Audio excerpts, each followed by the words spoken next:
tiempo de oración y después ya empezamos. Señor, agradecemos tu presencia entre nosotros. Agradecemos tu palabra, Señor, que nos has regalado, Señor, nos has permitido entender y conocerte, Señor, a través de tu palabra. Y te pedimos, Señor, eso, que tú te manifiestes un día más a tu iglesia a través de tu palabra, que sea tu voluntad, tus pensamientos los que sean predicados, enseñados. Señor, que seas tú el que sea ensalzado en esta mañana, que nuestros pensamientos, nuestros sentimientos se dirijan a ti y que nos hables. Seas tú el que quita del medio, Señor, toda intervención, todo protagonismo, todo lo que no sirve, Señor. Y que seas tú y solamente tú, Señor, el que quede por encima de todos. Agradecemos poder estar aquí un domingo más juntos, también por la gente que nos ve y nos escucha. Y, Señor, en ti, en tu nombre, Señor, hoy hacemos todo lo que hacemos. Para ti y para tu nombre, Dios. Amén.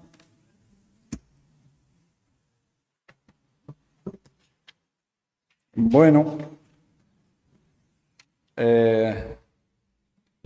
si no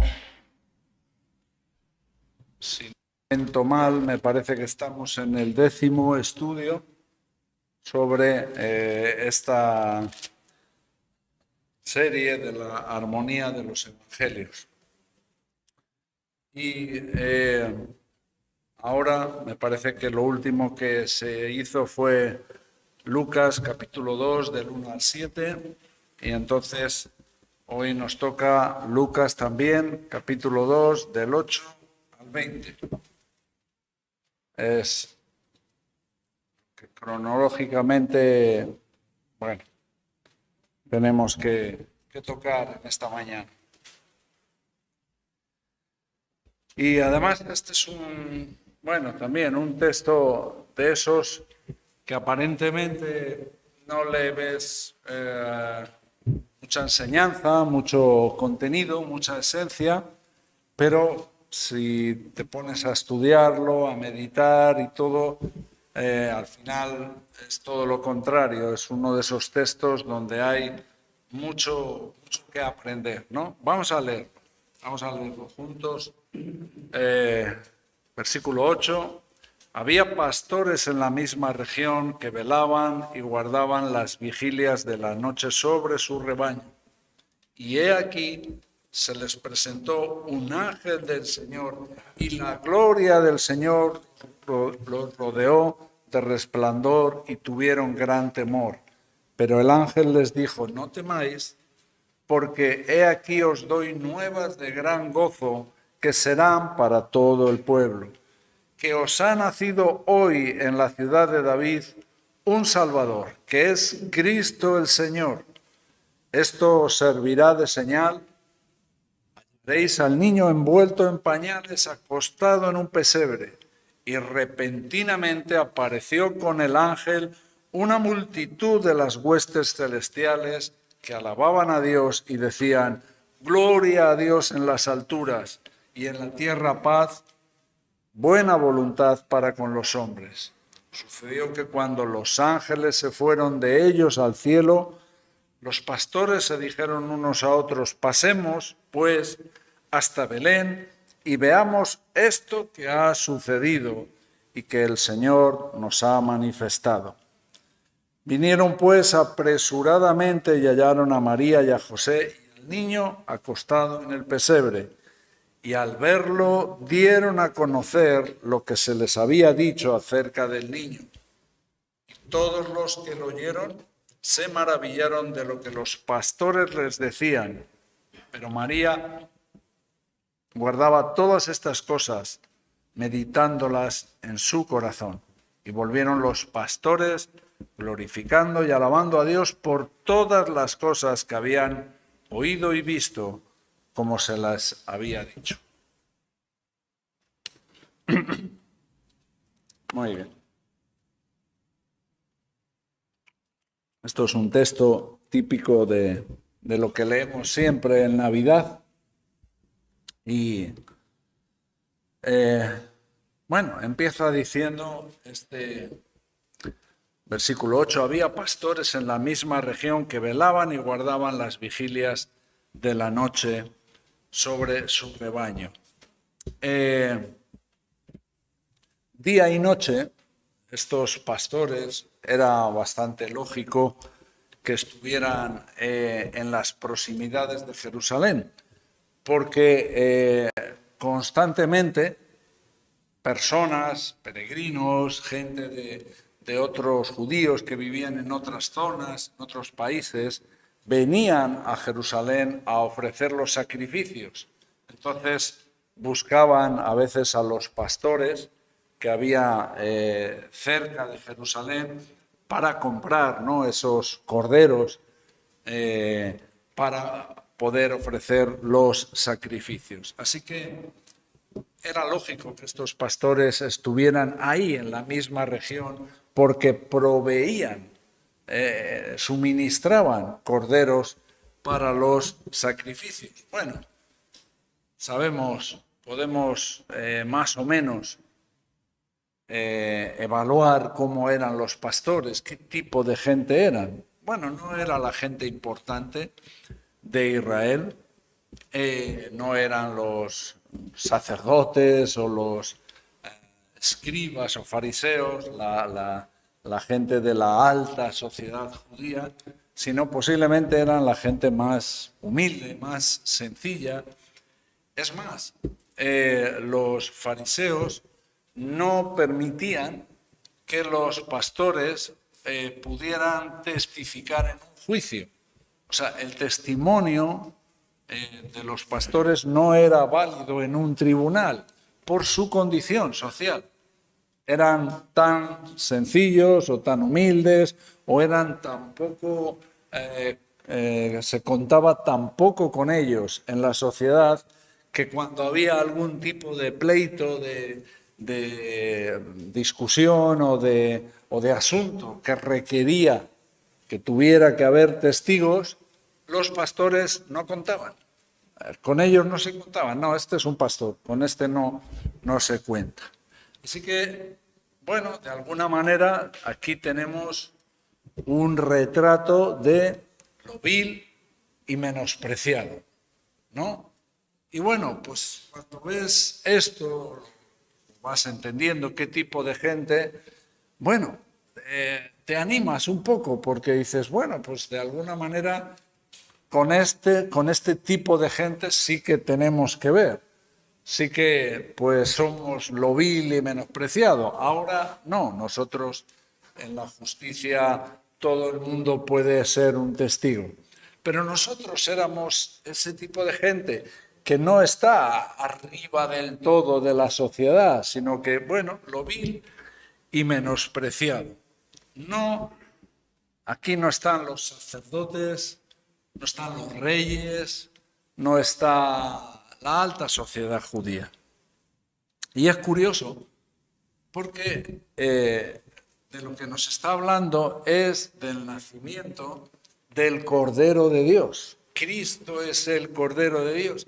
Y Cristo nace en el mismo sitio donde nacían los corderos que se proveían para el sacrificio. Así que hasta en esos detalles vemos que Dios estaba pensando, ¿dónde iba a nacer Cristo? Bueno, en la mente de la gente, si estamos esperando al Mesías, en la mente de los judíos que esperaban al libertador de Israel, pues pensaban, pues nacerá en el templo, nacerá en los palacios, en los sitios. No. Él era el Cordero de Dios que vino a quitar el pecado del mundo y nació donde nacían los corderos que se usaban hasta ese momento para que la gente pudiera ofrecer los sacrificios por sus pecados. Voy a leer me estoy acordando de él, a ver si... Un segundo.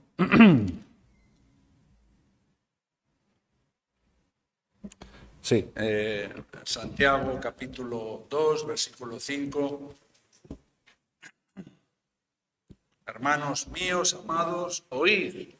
¿No ha elegido Dios a los pobres de este mundo para que sean ricos en fe y herederos del reino que ha prometido a los que le aman?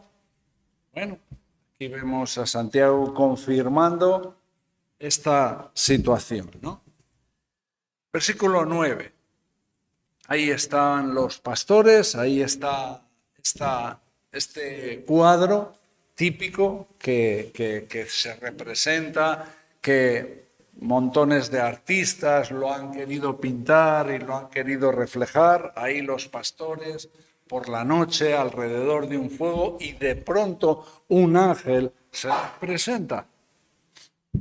No, ¿cuánta gente conocéis que ha tenido una conversación con un ángel? ¿Cuánta gente conocemos que ha tenido una visitación de un ángel? Lo hay, les hay. Yo conozco alguno, pero no es lo normal. Y lo normal es no conocer a nadie.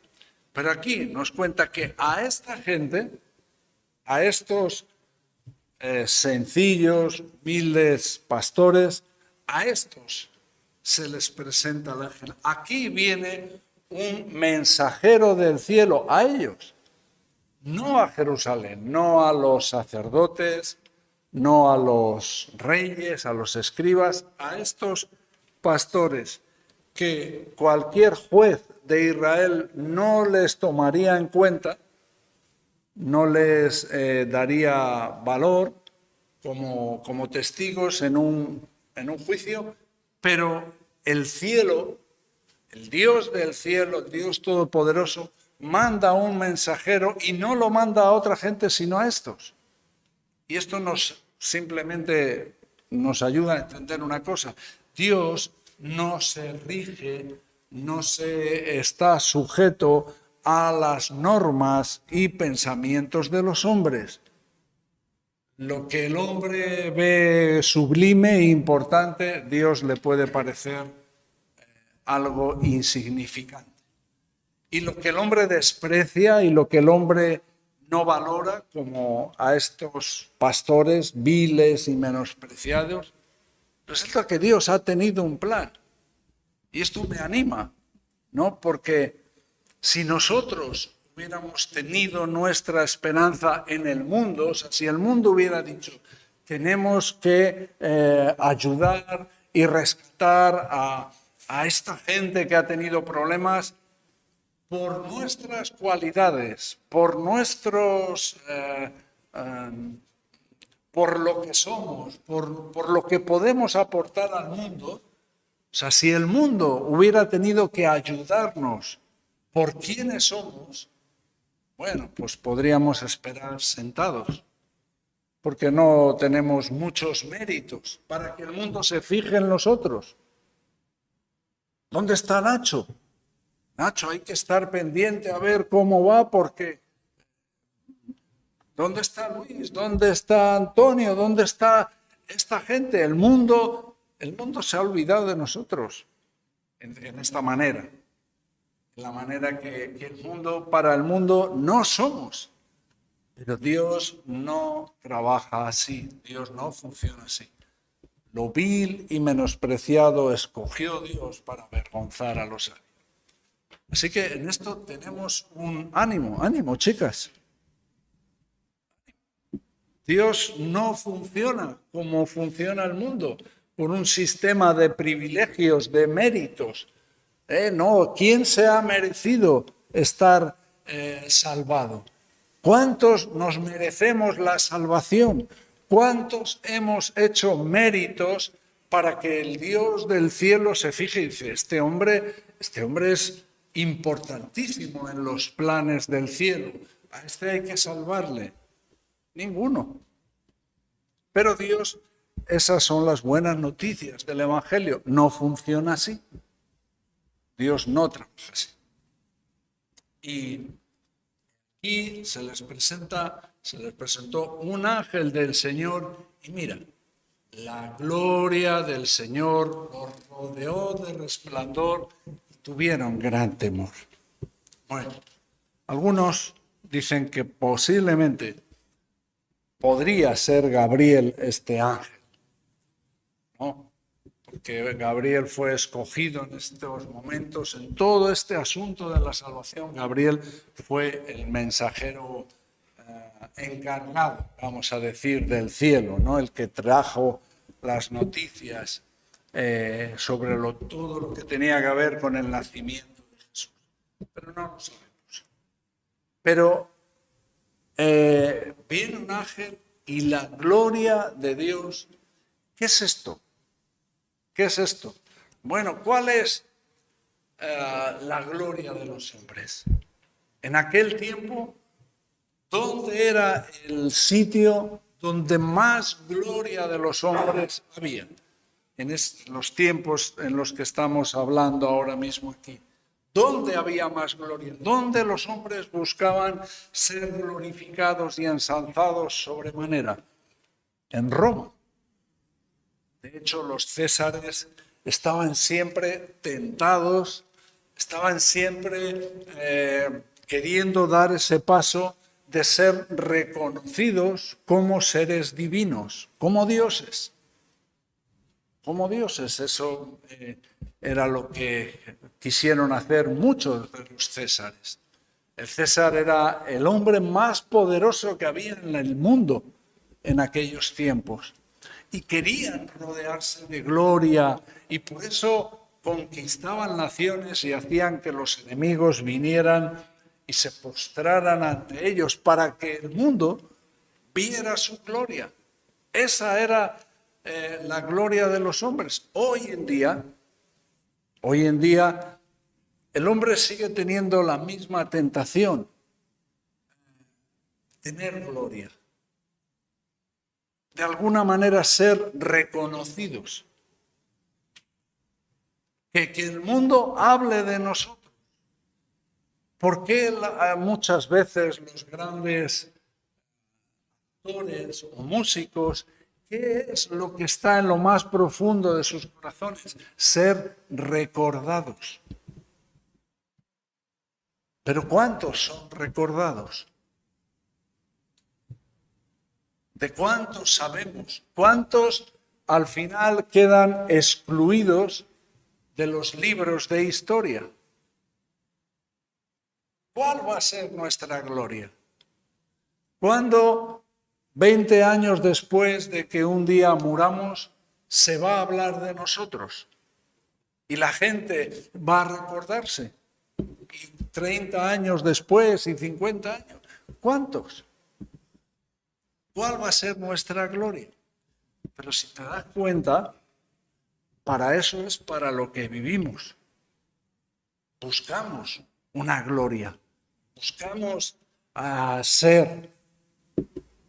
Y para eso es muchas veces para lo que, por lo que nos confrontamos, por lo que discutimos, por lo que estamos, a veces menospreciando a otros, por nuestra propia gloria. Pero aquí no está hablando de la gloria de los hombres.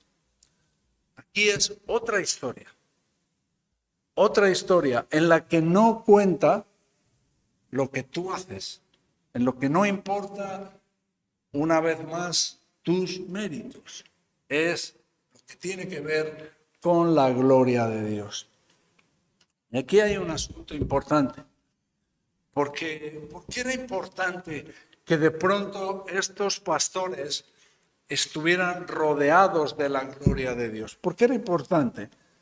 Pues mira, era importante porque hacía más de 600 años que la gloria de Dios había abandonado a Israel. Cuando Dios dijo a Moisés que construyera el tabernáculo, ¿con qué propósito? ¿Cuál era el propósito del tabernáculo? Que en el tabernáculo habitara la gloria de Dios sobre el arca del pacto. Allí estaba la gloria de Dios y todo el pueblo podía verlo, podía ver esa columna de humo por el día y esa columna de fuego por la noche, y veían cómo la gloria de Dios se levantaba, bajaba, cuando decía Dios, ahora es tiempo de moverse, ahora es tiempo de pararse. El pueblo de Dios vivía con la mirada en la gloria de Dios. Ojalá nosotros tuviéramos también, viviéramos en esa manera, con nuestra mirada puesta en lo que tiene que ver con la gloria de Dios. Así era como vivían. Cuando Dios le dice a David de que prepare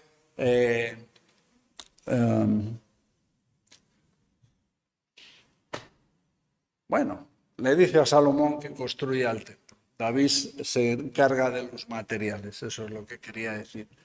Cuando Dios le dice a David, prepara los materiales, y le dice a Salomón de construir el templo, ¿con qué propósito? ¿Por qué Dios?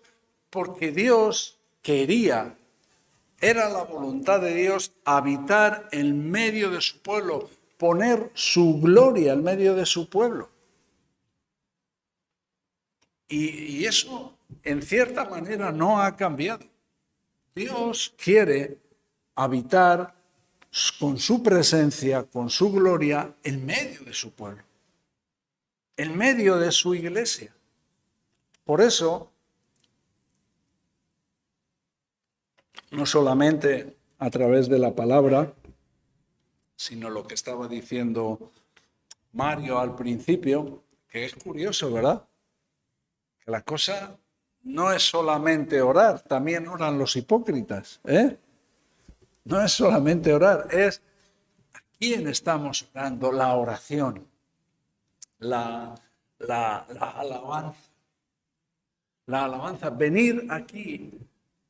Yo a veces me preocupa, a veces miro un poco y veo las caras, y algunos vienen simplemente pues a ver la reunión, a ver qué dicen, a ver qué se canta, a ver si hay alguna chica nueva. Hay alguna chica nueva, pero a ver qué pasa en la reunión. Pero no todo el mundo viene con el pensamiento, con la mirada puesta en la gloria de Dios. Quiero estar rodeado de su gloria, quiero sentir su presencia, quiero alabarle. A eso es a lo que tendríamos que venir. Eso es lo que deberíamos querer experimentar cuando la iglesia se reúne juntos.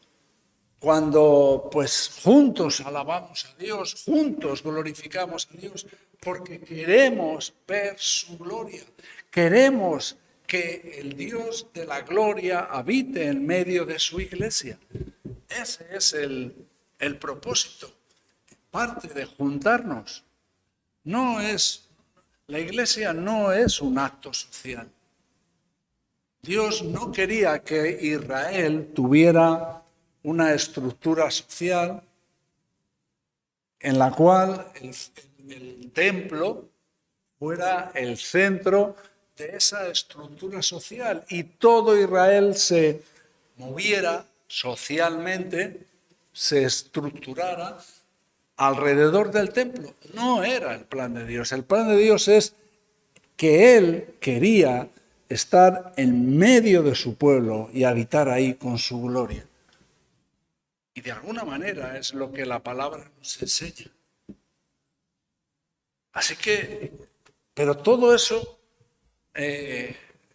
que Dios habló con Moisés, todo eso que Dios habló también con David, con Salomón, por causa del pecado, empezó Dios a avisar, y tenemos el capítulo 10 que hemos leído, no lo vamos a leer ahora, del libro de Ezequiel, cómo la gloria de Dios se retira, cómo Dios abandona a su pueblo.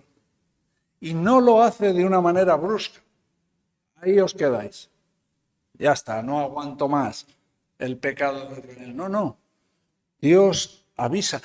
Lo hace en 4 etapas. No vamos a meternos ahora en ese estudio, pero es un estudio importante. Cómo la gloria de Dios está entre los querubines y el propiciatorio, ahí en el lugar santísimo, en el Santo Santorum. Ahí está la gloria de Dios. Dios está avisando y de pronto les da el primer aviso, se levanta y se pone en el atrio, en la puerta, en el umbral del atrio. Ahí, la gloria de Dios no se retira por completo, se levanta. Y del atrio, de ahí del umbral de la puerta, se va a la ciudad y vuelve a avisar. Y de pronto de ahí de la ciudad ya se va sobre el monte que está al este, que es el monte de los Olivos, el mismo sitio donde Cristo vendrá. Por eso los judíos creen en la redención de los muertos, será cuando Cristo venga sobre el monte de los Olivos. Por eso, si veis fotografías de Jerusalén, veis que el gran cementerio de más de 150.000 tumbas, donde todos quieren estar enterrados, es ahí, frente a este monte. ¿Por qué? Porque quieren ser redimidos cuando Cristo venga y ponga sus pies sobre el monte de los Olivos. Allí está el huerto de Getsemaní, en el monte de los Olivos. Bueno, es toda una historia muy interesante, pero el hecho es que Dios se retira y no se retira de una manera, repito, brusca, lo hace en etapas. Es como Dios está mirando y diciendo, me voy, no aguanto esto. Está esperando un arrepentimiento por parte de Israel, pero Israel no sigue a la suya y Dios se va alejando más y se queda mirando, pero Israel sigue con la suya y se aleja más y se aleja más hasta que abandona Israel. Y la gloria de Dios no se supo de ella por cerca de 600 años. Esto lo profetizó Ezequiel, pues casi 700 años. La gloria de Dios no había vuelto y de pronto, ¿qué tenemos aquí? Unos pastores calentándose. No sabemos de qué estaban hablando. No sabemos si estaban preguntando, oye, ¿habéis oído algo de que hay gente que está esperando la redención de Israel? No lo sabemos de qué estaban hablando, pero a esta gente les rodeó la gloria de Dios. ¿Y qué pasó? Bueno, creo que no conocían a nadie, porque ya te digo, fue hace 600 años que la gloria de Dios no había estado en Israel. No conocían a nadie que pudiera contarles o explicarles cómo es esto de la gloria de Dios. ¿Cómo es? ¿Cómo se manifiesta? Nadie. Entonces, cuando le rodea la gloria de Dios, ¿qué tienen? Temor.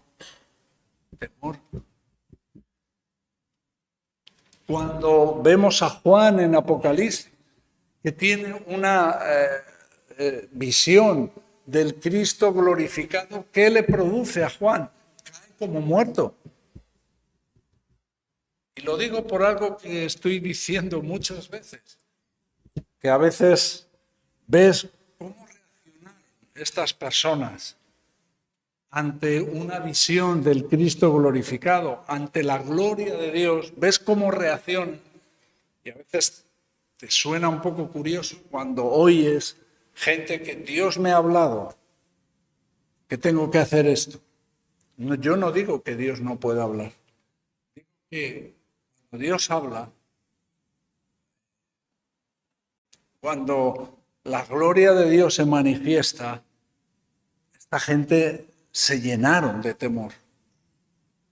No es cualquier cosa. No es cualquier cosa. No, el otro día estaba ahí y, no sé, y cogí un Nuevo Testamento y lo abrí y Dios me habló. No sé. Dios puede hacer eso y lo que quiera. Pero cuando Dios se manifiesta, la gente tuvieron temor.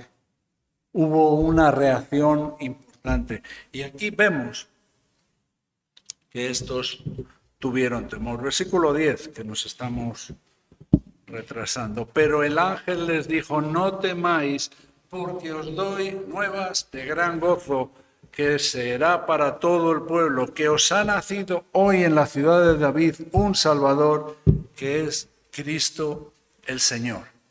El mensaje no era un mensaje de temor. Esto que el ángel estaba queriendo hablar con ellos no era un mensaje de temor, para que tuvieran miedo. No era un mensaje de juicio. Era nuevas de gran gozo. Era un mensaje gozoso. Era una noticia muy importante. Os doy nuevas de gran gozo. Y entonces, ahora piénsalo un poco, tú estás allí en Tarrasa, sentado, hablando con dos o tres, de pronto viene un ángel. No ángel, un ángel. Y te rodea la gloria de Dios. Y te dice: no temas, que te voy a dar nuevas de gran gozo. ¿Qué haces tú? ¿Qué hacemos? O sea, no se crea una expectación, una especie de... O sea, ¿qué es esto? Que el cielo mismo está involucrado, que viene un ángel a decirme que me va a dar noticias de gozo. O tú sigues con la tuya. O tú sigues comiendo pipas. O espera, a ver si... Mira, espera que estoy viendo el fútbol, a ver cómo termina y luego ya me dan las nuevas de... ¿Cómo actuamos? O sea, esto es un acontecimiento. Pero si te das cuenta, nosotros actuamos así. ¿Vamos a ir a la reunión? Bueno, no sé si me apetece. ¿Quién comparte?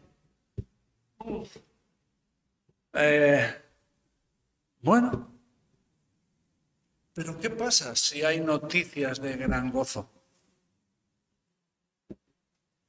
¿Qué es lo que está pasando? ¿Por qué nosotros no estamos con esa expectación, con ese temor, con esa... Porque al final nos hemos convertido un poco en cierta manera, un poco religiosos, y hacemos las cosas de manera religiosa. Tenemos reunión del domingo, sí, me gusta la reunión del domingo, allí veo un poco a la gente, bueno, es algo diferente. No se trata de eso, no estamos aquí para... Sí, bueno, está bien, nos saludamos, nos vemos, lo que sea, pero no es este el propósito. El propósito es: Señor, necesito nuevas de... Necesito que me hables, necesito que me des noticias que puedan levantarme de esta situación en la que estoy. Nuevas de gran gozo. ¿Y cuáles son las nuevas de gran gozo? ¿Por qué el ángel le dijo: no temáis? porque las nuevas de gran gozo tienen que ver con tu salvación. Tiene que ver con la vida eterna. Tiene que ver con que Cristo, el que está naciendo, es el que va a ejecutar todo lo que hay que hacer para que tú puedas ser salvo, para que tú puedas tener vida eterna con Cristo, para no ir al infierno. Aquí las nuevas de gran gozo, por eso aquí esto es un asunto de suma importancia, es las nuevas de gran gozo, está hablando de la salvación.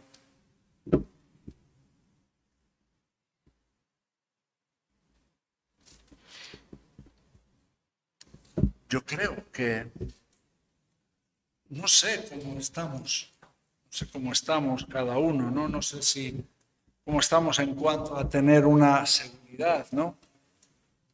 De que somos salvos, de que eres salvo, de que soy salvo. No lo sé. Tú tienes que saber, ¿no? Si es algo importante para ti, pero estamos hablando de dónde vas a pasar el resto de la vida eterna. Creo que el asunto sí que es importante. Y saber cuál es tu situación en cuanto a eso es un asunto muy importante.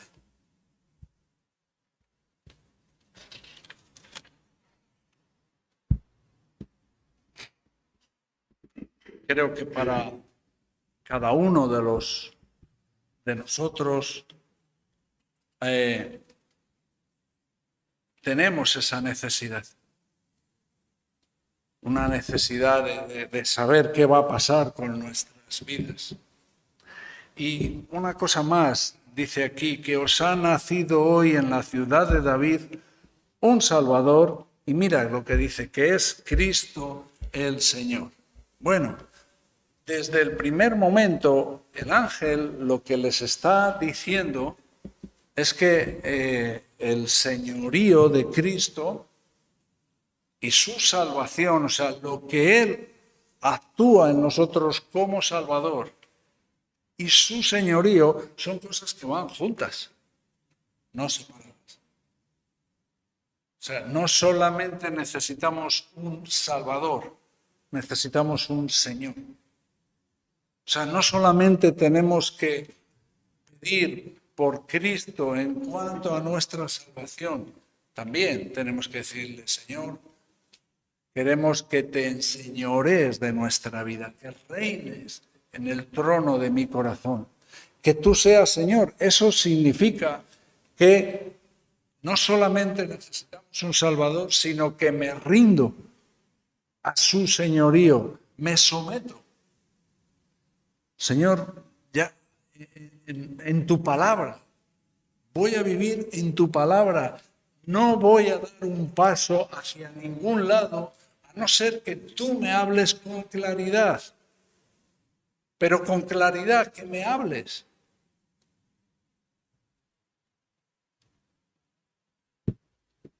Y eso es otro tema que tenemos que hablar un día, cómo Dios nos habla. ¿Cómo Dios nos habla? En esto es importante la Iglesia. ¿Hasta qué punto la Iglesia también? ¿O hay gente que te puede bien aconsejar o ayudar a entender? Eso sería un tema que tenemos que tratar un día. Porque siempre estamos con ese problema. No, Dios me ha hablado de cosas en las que a lo mejor Dios no ha hablado. Cristo y Señor, Él es nuestro enviado, nuestro ungido, el que viene a salvarnos, pero también es nuestro Señor.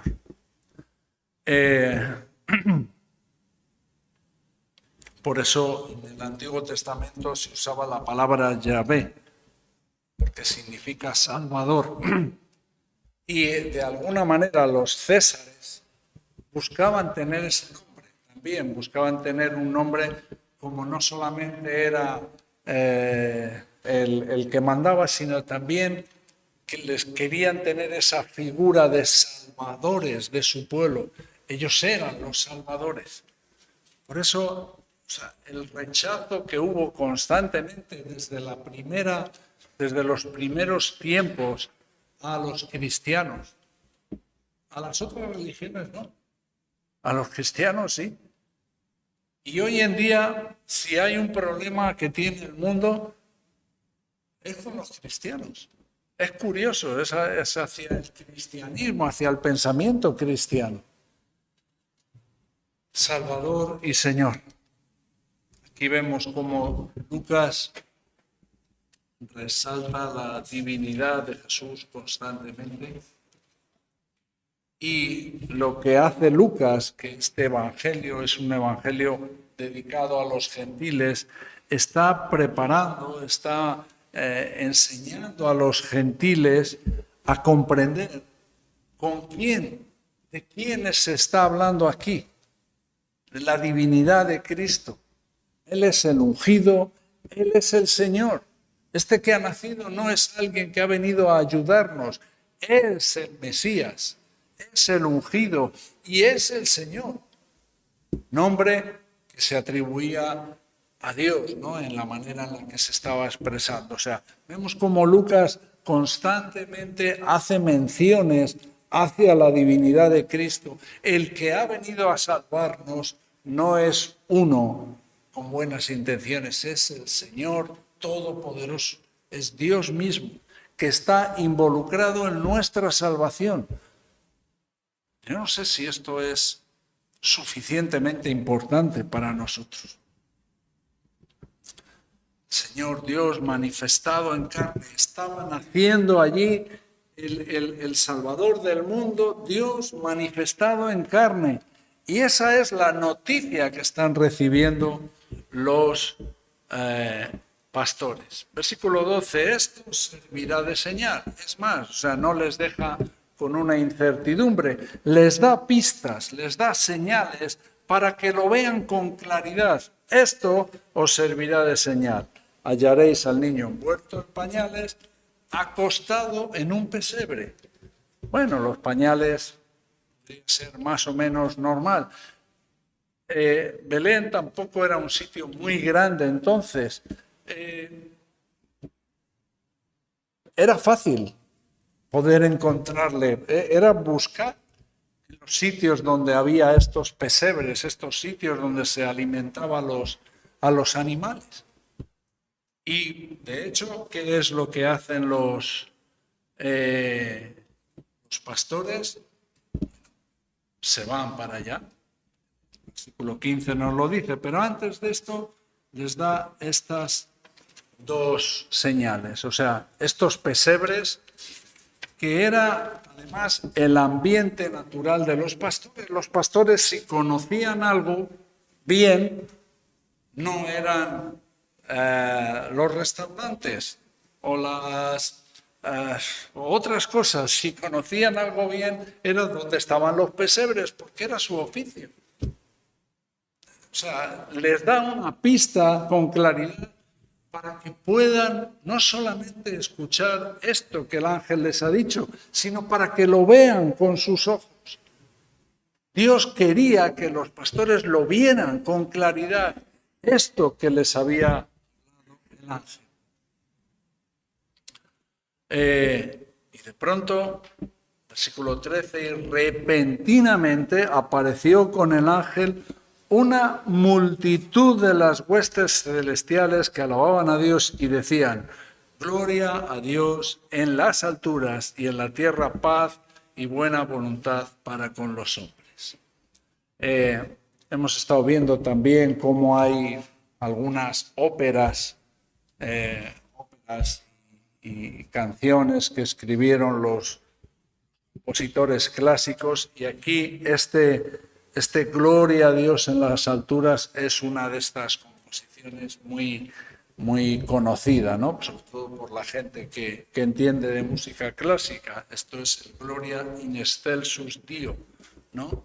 Y bueno, es bonito ver un poco cómo los compositores, y sobre todo los compositores cristianos, querían hacer una música de manera celestial, ¿no? Que representara esto, ¿no? Cómo representar a una multitud de las huestes celestiales cantando Gloria in excelsis Deo.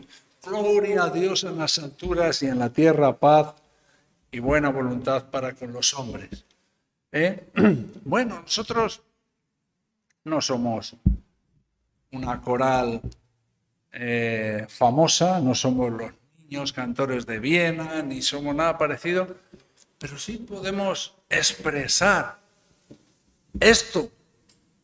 Gloria a Dios en las alturas, glorificar a Dios, porque a Dios tiene que ir la gloria y para nosotros viene la paz que viene como resultado de nuestra salvación.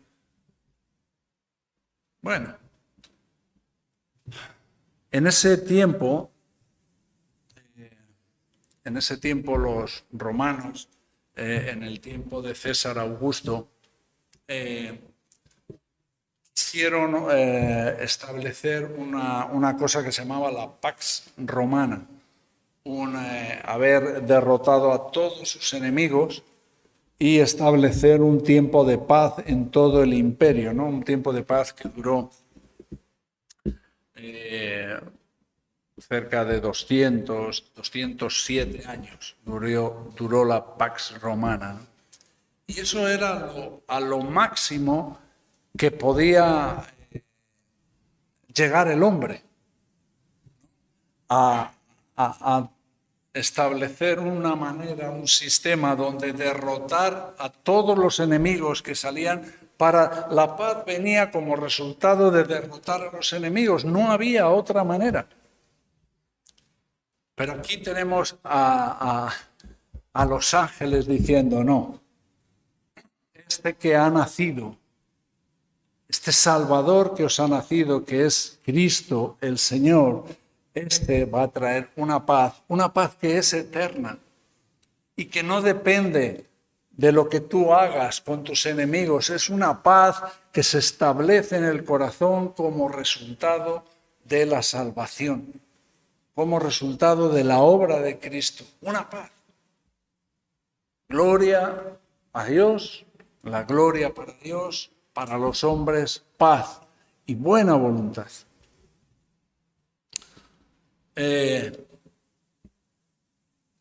Los pastores, en el versículo 15 dice que sucedió que cuando los ángeles se fueron de ellos al cielo, los pastores se dijeron unos a otros, pasemos pues hasta Belén y veamos esto que ha sucedido y que el Señor nos ha manifestado.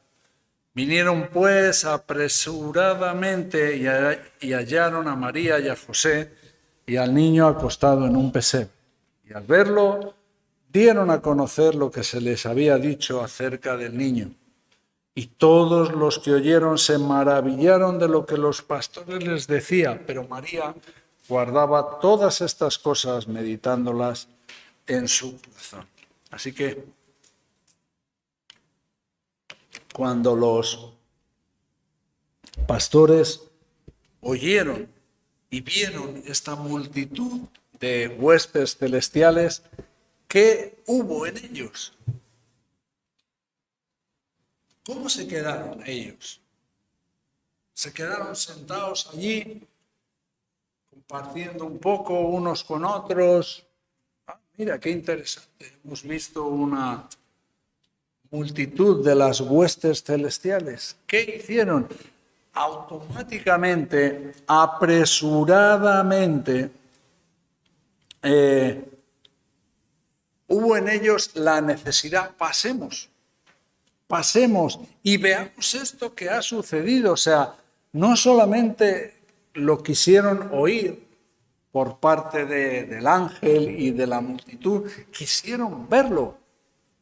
Porque el ángel les dijo, mira, esta señal la tenéis. Ellos no se quedaron ahí, ni siquiera, si te das cuenta, establecieron entre ellos, eran pastores. Si eran pastores, y además nos dicen en el versículo 8 que guardaban las vigilias, que estaban por la noche vigilando a su rebaño, o sea, que estaban allí las ovejas. ¿Y qué dijeron todos? Vamos a ver esto que ha sucedido. No menciona que entre ellos se tuvieran que poner de acuerdo. Bueno, pero ¿quién se queda cuidando a las ovejas? ¿Te quedas tú? Bueno, venga, me quedo yo, luego voy. No. O sea, en ese momento no había asunto más importante. No había una prioridad más importante que ir y ver aquello que había sucedido. No lo había. El rebaño no era más importante que eso. Aquello que era lo que les daba de comer, aquello era a lo que se dedicaban, no era una prioridad en ese momento. La prioridad era esto que habían escuchado. Cuando se trata de ver a Cristo, cuando se trata de nuestra salvación, cuando se trata de ver la obra de Cristo, no hay asunto más importante. Bueno, déjame que entierre a mis padres, déjame que acabe un negocio, déjame, es que, bueno, me voy a ir y lo miro y luego vuelvo, bueno, miro a ver si vuelvo, voy a pensarlo. No. Esta es la manera de reaccionar correcta. En ese momento, cuando las huestes se fueron, se miraron unos a otros y no hubo asunto más importante. No dijeron, bueno, por la mañana, cuando guardemos las ovejas, vamos y lo vemos. Vamos pasado mañana. O esperamos un poco o venga, o te quedas tú. No hubo nada de eso. Vamos. Porque es Cristo el que ha nacido. Cuando se trata de Cristo, se trata de lo más importante, de la prioridad. Se trata del que va a traer la salvación a nuestras vidas.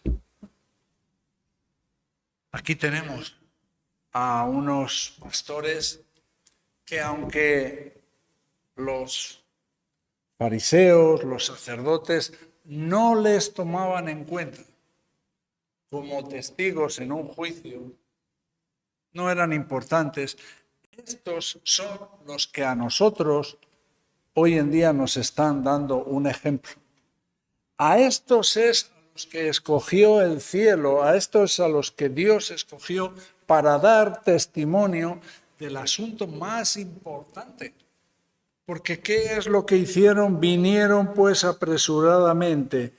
Versículo 17, y al verlo dieron a conocer lo que se les había dicho. ¿Qué estaban haciendo? Testificar. Estaban dando testimonio de lo que habían visto en el cielo. Tú llegas, vienes un día y vienes aquí y empiezas a decir, ayer he visto al ángel Gabriel. Me ha estado diciendo esto y esto otro. Y después ha venido una multitud de las huestes celestiales y se lo dices a cristianos. Y lo primero que te miran un poco raro. Y te dicen, pues no sé yo lo que habrás estado viendo o lo que sea.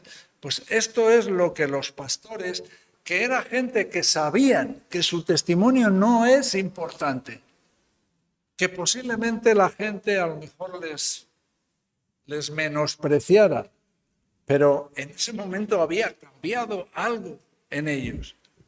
Y lo que tuvieron que decir lo dijeron y dieron testimonio. ¿Y qué produjo en la gente? Y todos, no una parte, y todos, versículo 18, los que oyeron se maravillaron. ¿Cómo cambia? Aunque uno es lo vil y menospreciado, aunque uno es alguien que no se le ha tenido en cuenta, cuando eres usado por Dios, cuando Dios pone algo que decir en tu vida, Pues mira, tenemos el testimonio de muchos predicadores, grandes cristianos de la historia. Algunos no eran gente importante, pero cuando Dios tocó sus vidas, cuando el Espíritu Santo llenó sus vidas, la gente que les oía se maravillaba. Y eso es lo que deberíamos querer. No para nuestro regocijo, sino para que la gloria sea para Dios, pero que la gente pueda ver, pueda escuchar de las maravillas de Dios por tu testimonio, por lo que tú cuentas.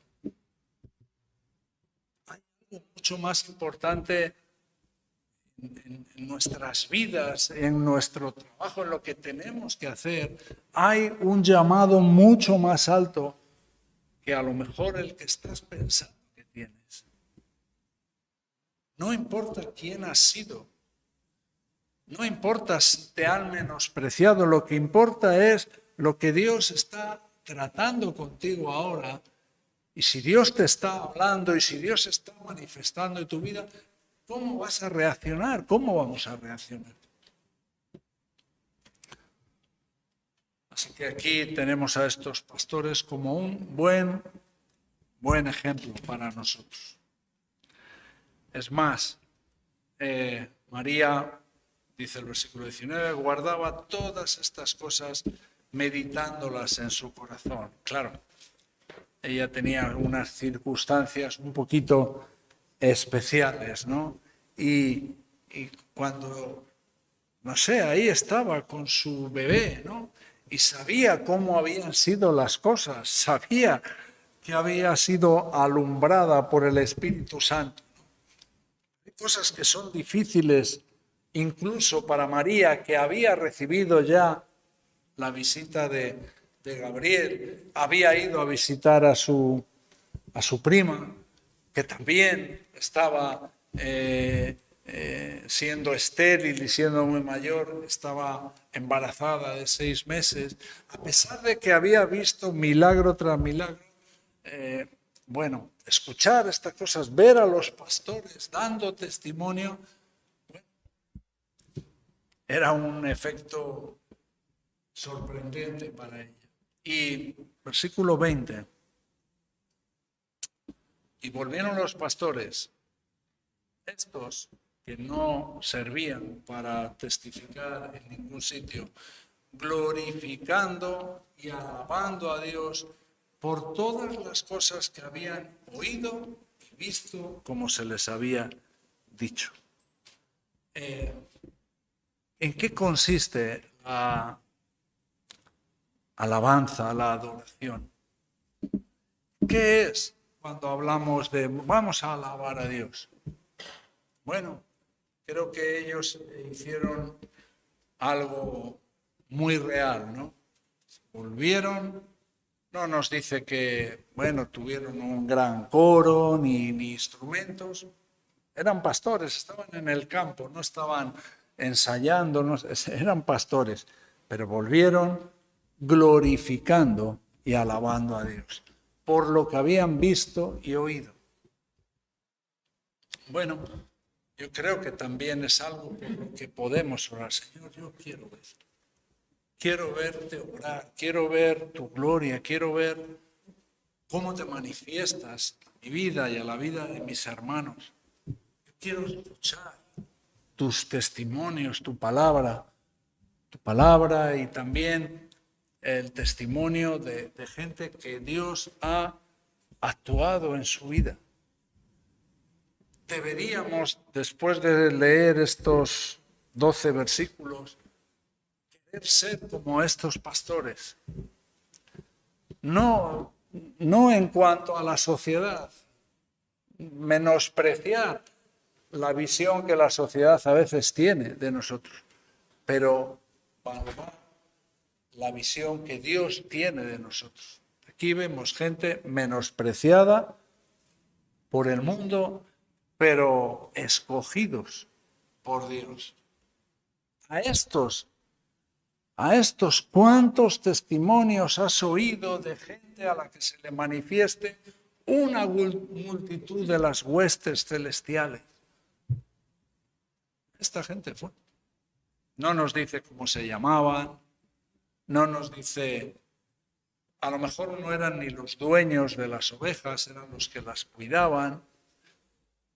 No sabemos mucho de ellos, pero sabemos que son un ejemplo para nosotros en este día. ¿Dónde está? Es la última pregunta. ¿Dónde está nuestro gloria a Dios en las alturas y en la tierra paz y buena voluntad para con los hombres? ¿Dónde está? ¿Dónde está ese anhelo, deseo de glorificar a Dios por quien es y tener un deseo para los hombres de que conozcan a Cristo, de que conozcan la salvación de Cristo? Amén.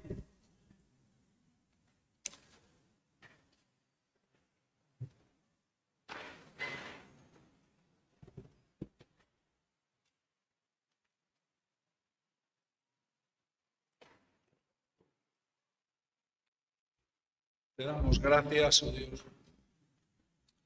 por tu palabra una vez más, por el ejemplo que podemos recibir. No importa la condición, no importa cómo el mundo nos ve, lo ve, no importa lo que tú ves. Oh Dios, queremos verte, queremos ver tu gloria, queremos experimentar, Señor, aquellas cosas que tú tienes para nosotros. Queremos estar en lo sobrenatural, Señor. Eso es lo que queremos ver como hermanos. Que nuestra prioridad no es nuestro rebaño, no es nuestras ocupaciones. Que nuestra prioridad seas tú, Señor. Sea tu gloria, oh Dios. Sea exaltar tu persona, tu nombre, tu señorío sobre nuestras vidas y tu salvación, esa salvación poderosa que tú tienes para nosotros. Señor, yo te pido por cada uno de los que están oyendo, ayúdanos, Señor, ayúdanos, ayúdanos a poner nuestra mirada en la obra que tú quieres hacer en nuestras vidas, Señor. A dejar de mirar otras cosas, Señor, por favor, Jesús. Pon un deseo grande en los corazones, Señor, de mirarte a ti, de que no importa nada de lo demás, que lo más importante es la obra que tú quieres hacer, que haces en nuestras vidas, oh Dios. En el nombre de Jesús te damos.